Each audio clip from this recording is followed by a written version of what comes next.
জীবনে বন্ধু বা স্পেসিফিক কিছু মানুষকে আপনি যদি বিশ্বাস করেন তাহলে আপনি মারাত্মক ঠকবেন, এবং সেটা 100% আপনি ঠকবেন, কোনো না কোনোভাবে আপনি ঠকবেন। আসলে আমাদের জীবনটা এমনভাবে যে আমরা জীবনে চলতে গেলে আমাদের বন্ধু বান্ধব দরকার হয়, কিন্তু জানেন কি না জানি না, এবং আপন মানুষ দরকার হয়, কিন্তু আপনার সেই ক্ষতিটাই সবচেয়ে বেশি আপন মানুষ এবং বন্ধুরাই করবে, বাইরে মানুষ এসে করবে না।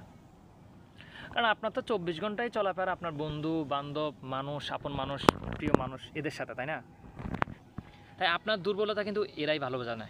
আরেক গ্রামের বা আরেকটা জায়গার বা আরেকটা লোকেশনের লোক তা কিন্তু জানে না। হ্যাঁ, ওই ক্ষেত্রে আপনার ক্ষতিটা আপনার কাছে মানুষেরাই করবে, তাই আমাদের সতর্ক থাকা উচিত। আমার জীবনের সবচেয়ে বড় ক্ষতিটাই আমার বন্ধুরাই আমার সাথে করেছে, আর এখন তাদের সাথে তাল মেলাচ্ছে আমার আপন মানুষগুলো। এই বন্ধুদেরকে নিয়ে আমার অনেক স্বপ্ন ছিল, অনেক কিছু করার ইচ্ছে ছিল। কেমন জানি স্বপ্ন কখনো একা দেখতে পারতাম না, সবাইকে নিয়ে দেখতে পারতাম। সবসময় সবাইকে নিয়ে কিছু করার ইচ্ছা থাকতো, সবাইকে নিয়ে স্বপ্ন দেখার ইচ্ছা থাকতো, এবং দেখেছিও, যার জন্য আজকে এই পরিস্থিতি। এক কথাই তো বললাম, আমার জীবনের সবচেয়ে বড় ক্ষতিটাই আমার বন্ধু বান্ধবরা আমার সাথে করেছে। যার উত্তর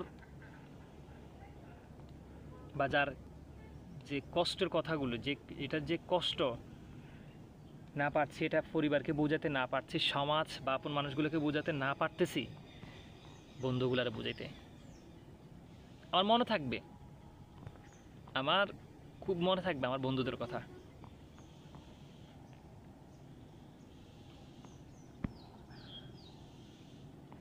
আমি একটা জায়গায় মিস্টেক করে ফেলছি, যে জীবনে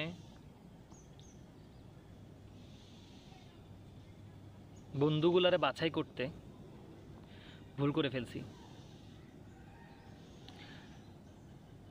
আমার এই ভুলের কারণেই, কারণ ভুল মানুষের সাথে আমার বন্ধুত্ব হয়েছে বলে তো আজকে আমার এখানে। আজকে যদি আমার বন্ধুত্ব ভুল মানুষের সাথে না হতো, হয়তো আজকে আমার এইখানে থাকতো না, বা আমার পরিস্থিতি এখানে হতো না, বা আমার এইরকম কষ্ট হতো না।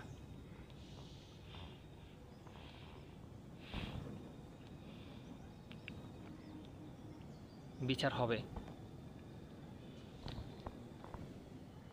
উপর একজন আছে তো, ঠিক টাইমে উনি বিচার করবে, ওনার কাছেই বিচার দিলাম।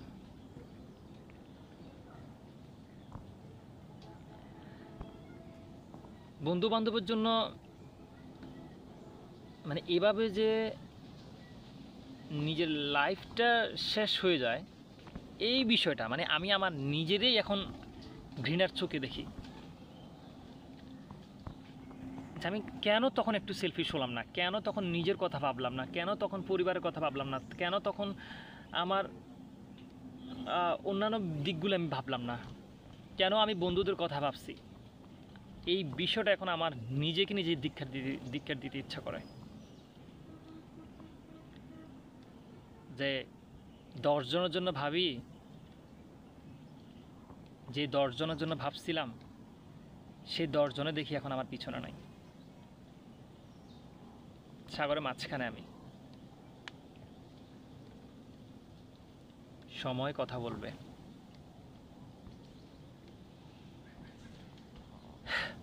ওই যে একটা জিনিস বিশ্বাস করি, হয়তো আমার আল্লাহ তাআলা এই কষ্ট বা এই দিকগুলো আমি সহ্য করতে পারবো বলেই হয়তো আল্লাহ আমার দিছে,